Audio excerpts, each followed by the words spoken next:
پیش از آغاز درس امروزه اگر به کانال ابونه نشده باشید لطفاً ابونه شوید، با نوار لایک بذارید. برای بهتر کردن صفت درس ها فکر و عقیده های خود را در شرح ها نویسید. این نوار را با دوستان و نزدیکانتان روان کنید و برای اولین شده خبردار شدن از درس های نو زنگوله را زیر کنید.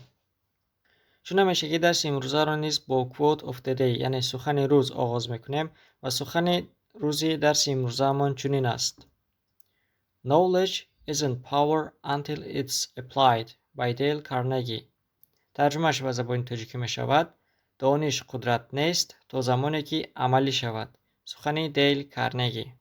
New words کلمه های نو: front پیش، back خفا، between در بین، inside در داخل، outside در بیرون، beside در بری، next to در بری، far away from دور از، on top of در بالای، under در زیر در تگی، above در بالای، around در گردی، behind در پشتی، in the front of در قسم داخل و پیشی، in the back of در قسم داخل و پشتی، in the middle of در مابین، middle مابین، river دریا، train پایست، boat قایق، plate طبق.